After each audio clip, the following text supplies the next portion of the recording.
So people need to understand that you need to dispose your electronic with an authorized collector. Because sometimes, we have a water disruption because of the high level of toxic heavy metal detected or something like that. Some of those are actually a result of the illegal processing. When the river gets polluted, the government is going to clean the river with your tax money, so you will actually be the one who's also paying the bill for this cleanup later down the line. 科技迅速发展，消费者对电子产品的需求量与日俱增。我们知道塑料垃圾对环境的破坏很大，但其实内含有毒重金属的电子废弃物所引起的后患更加不容小觑。在电子废料回收商 ERTH 创办人穆哈默眼里，固体废料当中占比较少的电子垃圾，反而是应该首要解决的环境污染问题。So if you look at the household solid waste pie, you will see that, food waste is like 30 to 40%, plastic waste 20, 30%, etc. But if you actually zoom in on the e-waste, is only 3%.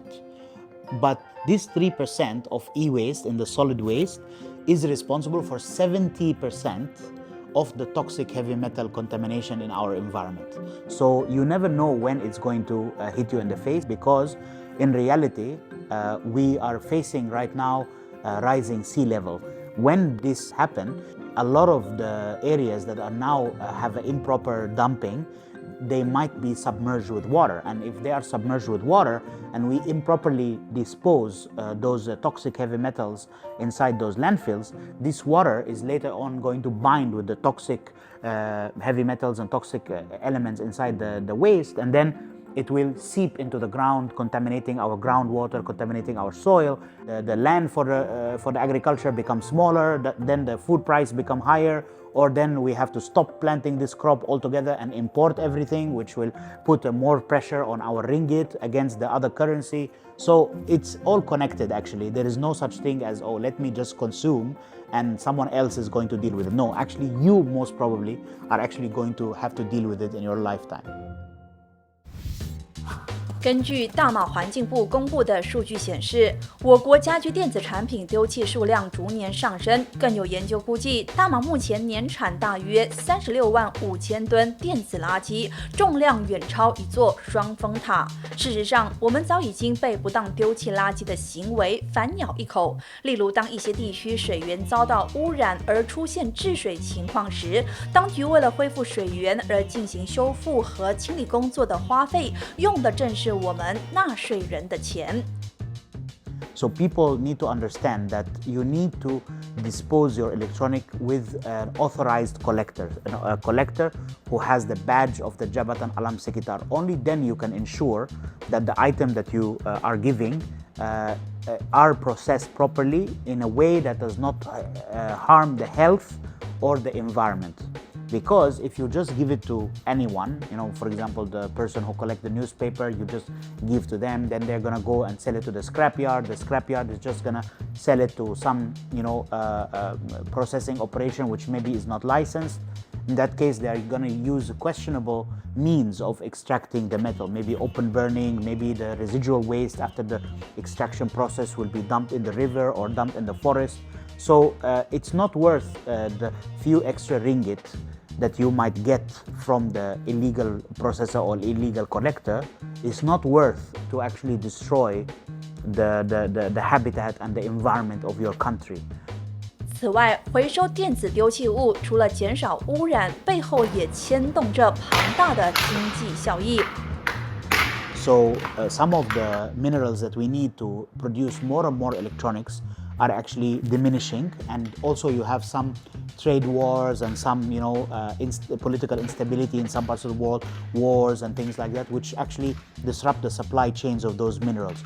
So in a few years' time, I believe that all the governments of the world are going to realize that we cannot be dumping all of those precious metals and all of those rare earth metals and useful metals inside our landfills. That is not the right way.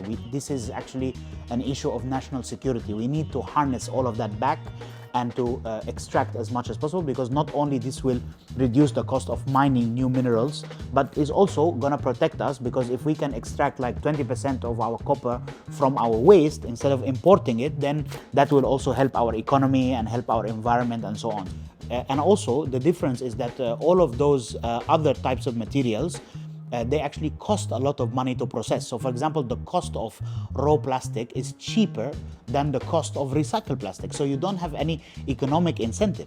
Whereas if you look at e-waste and the metals that are inside e-waste, the extraction of metals from e-waste is 10 times cheaper than extracting raw metals from the environment.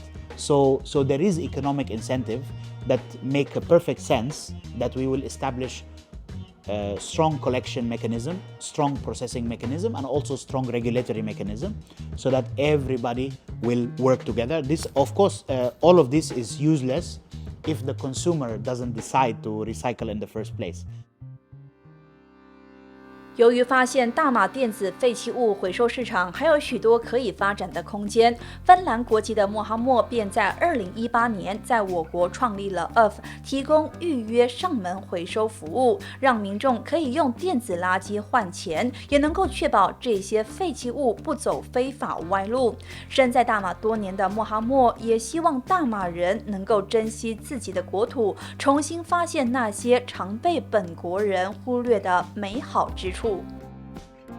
Malaysians maybe don't know how good their country is sometimes, and also how lucky they are sometimes, because if you compare to the rest of the world, Malaysia has amazing diversity, amazing nature. It's already, have the combination of the modern technology, bigger companies, well-established services, well-functioning economy, while at the same time there is still room to grow.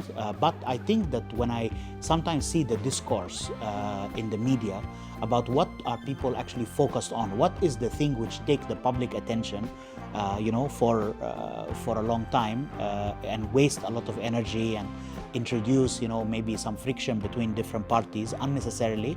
But I think on the other side of it, I think the society itself maybe can focus more on the issues that can really push us forward. Rather, maybe we can focus on some positives and some things that can produce some good result for the country.